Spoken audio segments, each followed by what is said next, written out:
Você fez todo o seu trabalho, conquistou o seu cliente e... Vem a questão da documentação, que de fato efetiva a transação imobiliária. E é aí que você deve ter a maior atenção para não comprometer todo o seu esforço e sua imagem profissional. Portanto, fique atento a esta entrevista. A primeira coisa que o corretor deve buscar saber, né, porque é qual que é a situação jurídica daquele imóvel. É um imóvel que está matriculado? Já. É a primeira informação e a mais importante de todas, porque se o imóvel não está matriculado, ele não existe do ponto de vista formal, do ponto de vista jurídico.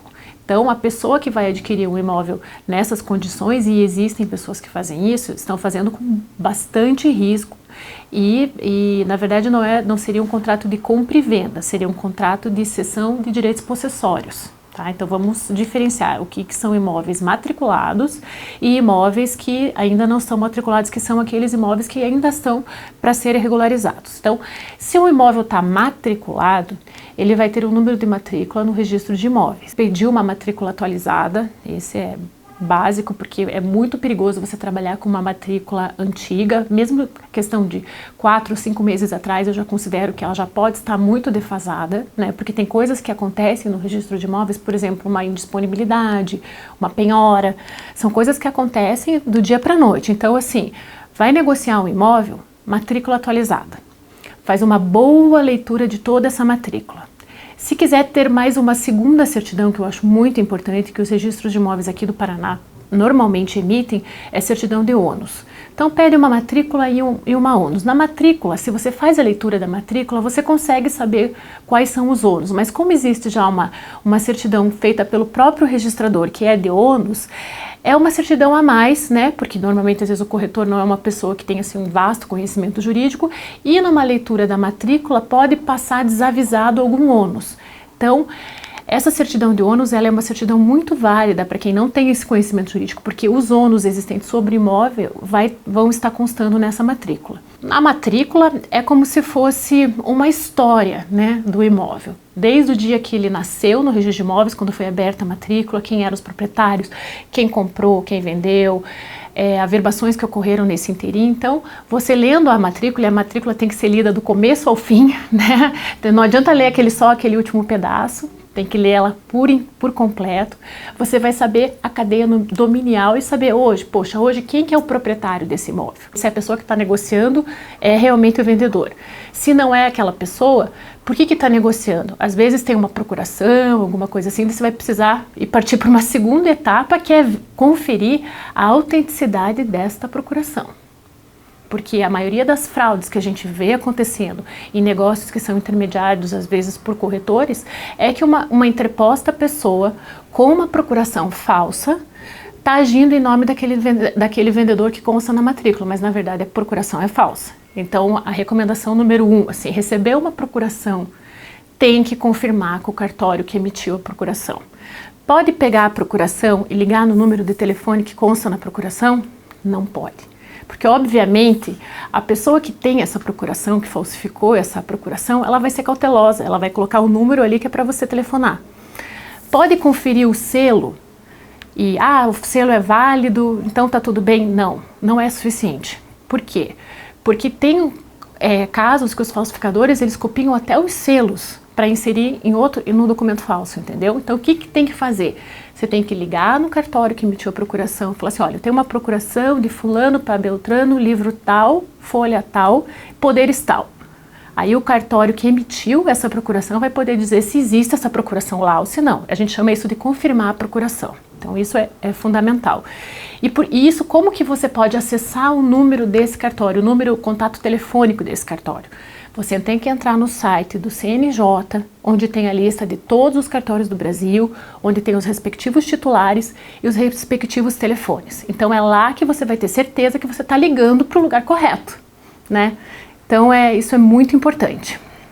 Então, feito isso, vamos dizer que está tudo ok, a procuração está ok, a matrícula você sabe quem é o vendedor. Aí nós temos que pensar, vendedor. Bom, para você alienar imóveis no Brasil, se você é solteiro, a coisa fica bastante simples, porque você vem sozinho no cartório, assina a escritura de compra e venda e está tudo certo. Só que às vezes as pessoas, né, normalmente as pessoas não nada pode ser tão simples, né? Então, às vezes a pessoa que é solteira, ela tem uma união estável, então o estado civil dela é solteiro, mas vive união estável. A união estável é uma situação de fato, né? É uma situação que a continuidade dos dias, porque pode existir pessoas que têm um contrato de união estável, mas que aquilo não existe de fato, não acontece de fato. Então, mas normalmente quando tem um contrato, seja por instrumento público ou por instrumento particular, é uma união estável, né? Mas às vezes as pessoas estão vivendo união estável, mas não têm esse contrato.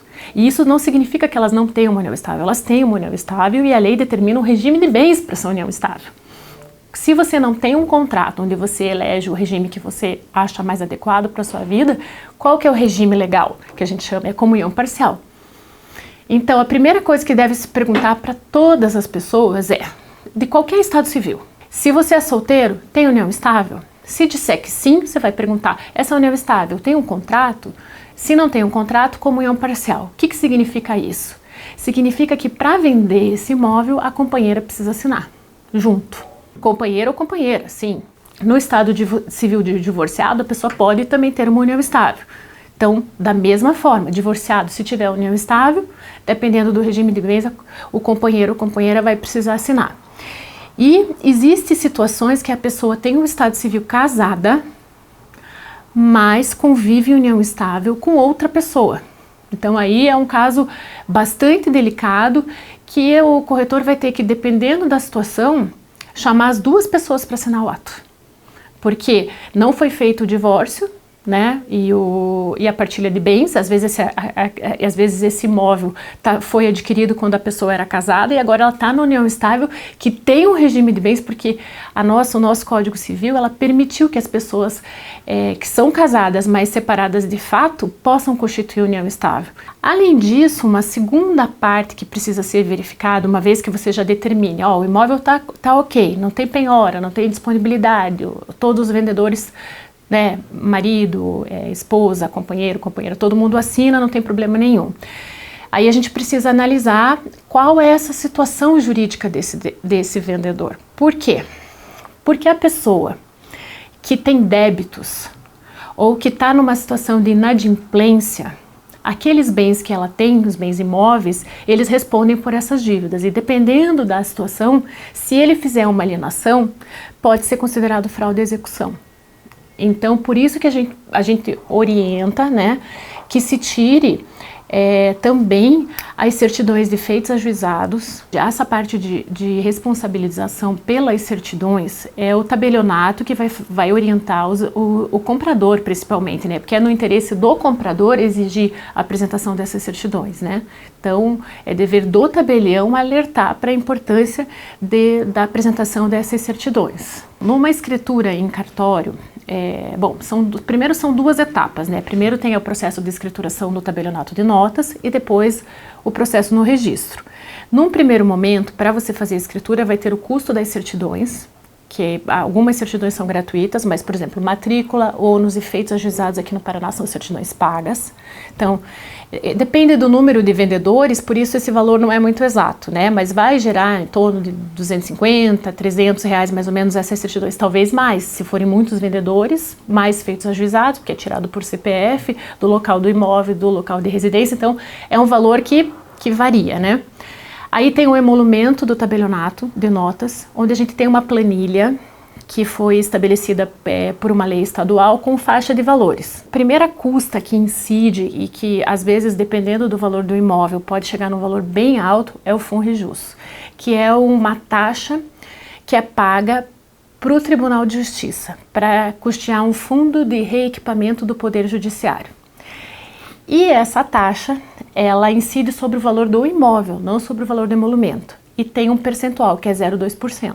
E tem um teto máximo desse FUNREJUS, que é cerca de R$5.000. Além disso, vai incidir o imposto da prefeitura, que é o ISS. O ISS incide sobre o valor do emolumento. O FUNREJUS incide sobre o valor do imóvel. Aí incide mais 5% de uma taxa chamada FUNDEP.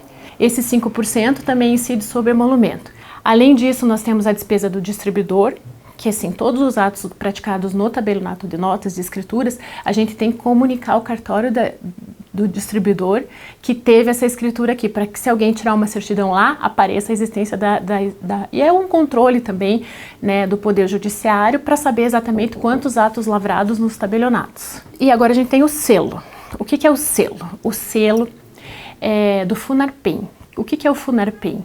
FUNARPEM é um fundo que foi criado para custear os atos que são praticados gratuitamente pelo Registro Civil. Quando veio a gratuidade dos nascimentos e óbitos, teve-se criar uma maneira de ressarcir aqueles cartórios que praticam esses atos, né? Porque é basicamente a vida do cartório do Registro Civil. Nascimento, registro de nascimento e óbito.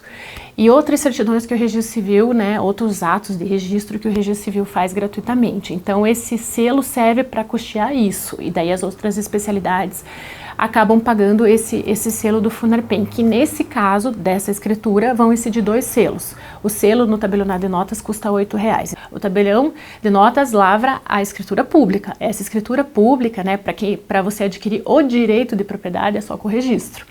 Então, precisa de todas essas etapas. Né? Então, eu diria que assim, existe ainda no Brasil uma cultura daqueles contratos de gaveta, né, de fazer as coisas e não... e às vezes até por desconhecimento, né? Ou a pessoa fala, agora eu não tenho o valor para custear a escritura, eu não tenho o valor para custear o ITBI, então vamos fazer um contrato particular e depois eu levo, mais para frente eu faço a escritura e o registro. O que pode acontecer? Às vezes está tudo certo, às vezes aquele vendedor realmente é o vendedor, não estava acontecendo uma má-fé, mas às vezes entra uma penhora, uma indisponibilidade, entendeu? E quem comprou, se não escriturou e não registrou, não tem o que reclamar, né? Vai ter um direito obrigacional com quem vendeu, né? Porque a pessoa recebeu o dinheiro, vai ter que devolver, mas se tiver dinheiro, porque o imóvel mesmo, que é o direito real, vai ser daquele que inseriu a indisponibilidade. Então essa que eu acho que é a cautela que as pessoas precisam ser advertidas, porque as pessoas não sabem disso. A gente vê aqui no tabelionato, diariamente, inclusive quando elas vêm ao tabelionato, não raras vezes elas já acham que aqui acabou já. Não, mas eu já assinei, já está tudo certo, eu estou com o meu contrato já, né, minha escritura pública. Então eu falo, olha, não é bem assim. Agora ainda tem mais um pedaço que eu oriento que o senhor leve imediatamente a registro. No próximo programa daremos a visão de um corretor de imóveis. E em breve, a TV Cofesse Capacitação estará com um módulo de 5 aulas sobre o tema. Saúde, sucesso e até a semana que vem. O corretor de imóveis sempre vê mais longe porque ele vê com o coração a felicidade de um jovem casal, a realização de um novo empreendimento, a alegria de uma área maior para o plantio, a emoção da conquista de um segundo imóvel. Sim, porque toda realidade começa com um belo sonho. E não há alegria maior do que se ter um belo sonho realizado. Parabéns para nós, corretores de imóveis.